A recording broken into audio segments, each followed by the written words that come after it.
Alright, so showing off why I haven't done any videos lately. I tried to put solar on my house, and the rules made it too difficult to get a reasonable amount of solar. So I went ahead and enacted a project I've had in my mind for a while, which is pick up some acreage. So you will have seen so far in the video, you will have seen me struggle to put some solar in the shed. So that involved running that conduit body in there to run the MC4 cables.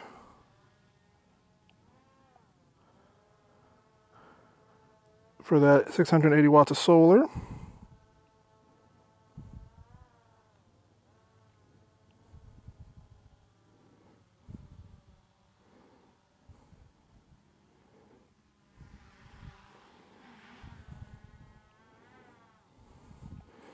I'm not very good at this.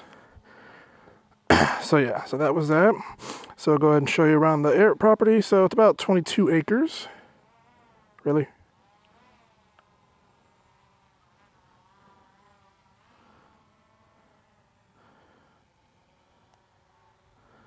So what another project I have planned. So obviously I'm going to do more solar to the shed, as I'll discuss in the clip. I want to do some solar on the house. The plan is to set myself up for a fully off-grid, at least off-grid capable setup. I also have a pond down here that I have a solar panel for, because I have a aeration system I need to install next summer, because the pond's a little stinky. So I'm going to install some aeration so that I can make it not so stinky. I'm obviously going to need to clear some trees and stuff for that. And that pond's at the edge of the property.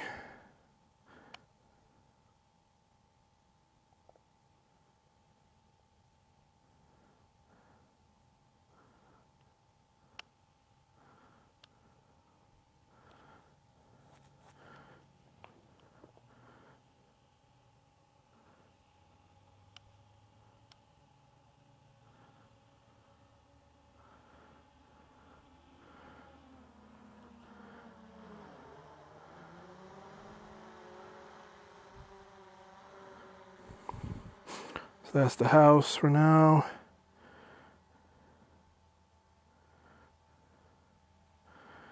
And I guess it sort of counts as solar. But right now I have some solar battery tenders on the vehicles that we don't drive regularly.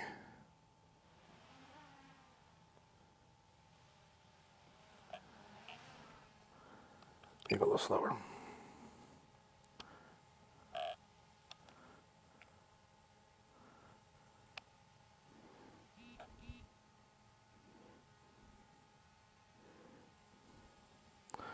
So the solar on the Malibu is working just fine, keeping that battery good. But the trees do block solar from this one, so that's not working so well. And that's the property for now. Thank you for tuning in.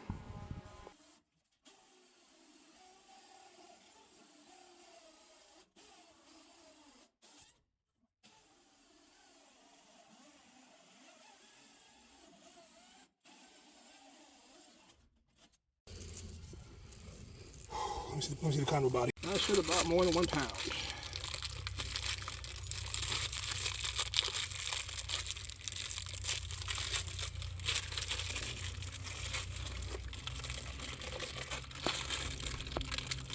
For symbol.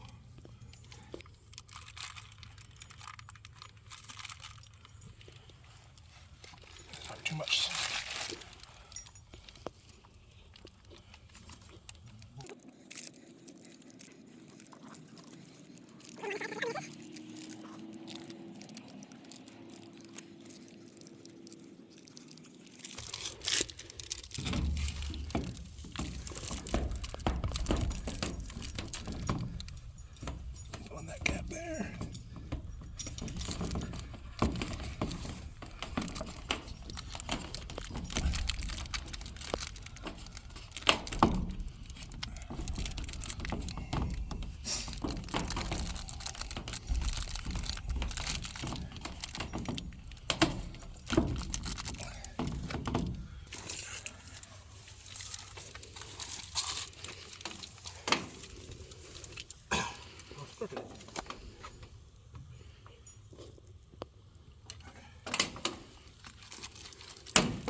Okay, that should be good. All right, so now I got the cables running there for this improperly sized solar array. Let's look at the solar cart.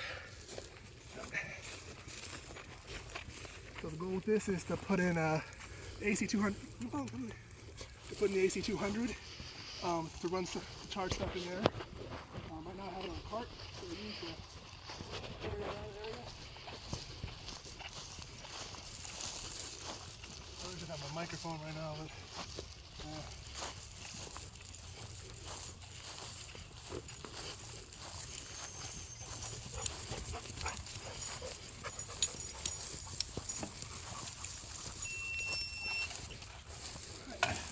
cart. I'm going to put this in the shed so we can start charging because it's at 15% right now. Alright, let's go take the shed.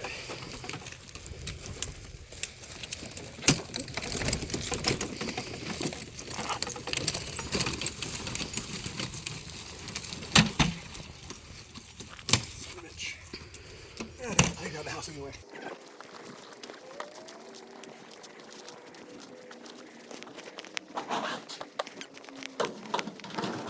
Function.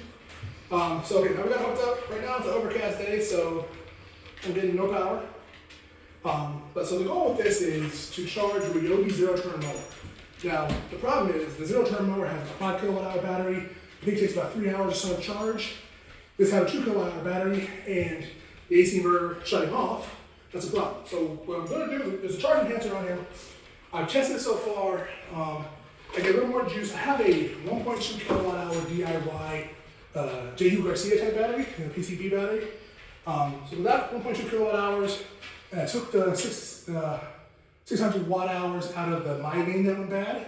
So the goal is to hook those up, the 24 volts, hook them both up, have an MPPT, charge them so that can supplement this. I'm figuring with the 2 kilowatt hours from here, 1.2 kilowatt hours from the DIY battery, the 0.6 from the Mylene.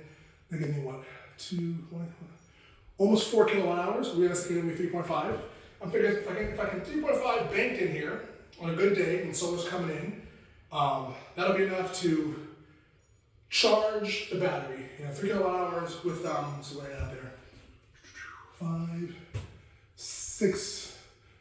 600 watts solar out there right now. 600 watts over 3 hours is another 1.8. So 1.8, 3.5, 1.8 is 4. No, like I said, I like the math. So that's about 5 kilowatt hours. So I'm hoping that's enough to get me to charge. I'm waiting for the cell power 2500 to come. It's supposed to be shipped by now, but it hasn't come to stateside yet. So hopefully when that comes, maybe that will have a better setup where it won't shut off on me, or I'll figure out a way to marry them together. Obviously, I'm going to grow the system eventually. I'd actually like to work with some people to get maybe a group buy going. For anybody in the Missouri roughly area, Missouri, Illinois, if we were to buy a bunch of Santan solar panels, that'd be a good way to get some cheap panels, share the cost of the shipping, and get some really cheap solar panels and kind of build up all our DIY systems. So that's the goal around the new year, to get some Santan so I can have way more solar than I need, max this out, max out the cell power, and then eventually I want to get some actually wall-mounted, some server rack batteries and a wall-mounted EG4, one of the off-grid ones, or Signature Solar, whichever one's cheapest. I'm getting one of those, and then I'll actually start solidifying the shed properly, installing plugs and stuff and lights. But for now, this will get me started, enough to run some things in here. The goal is to get the zero turn in here, obviously, get the riding mower and the ATV in here, be able to run the trickle chargers as well to keep those good to go. Because you know those batteries, the long batteries, will last very long. All right, so that'll be it for this video. I might add a little clip at the end just showing you guys the new homestead, which will be the new area for all the homes, for all the solar projects. Obviously, eventually, we plan to do a bigger system for the actual house, off-grid capable, though grid tied. And hopefully I can do that as I want, because I don't think there's any rules out here in the country versus the suburb I was in before, where I just could not do solar at all. All right, bye everybody.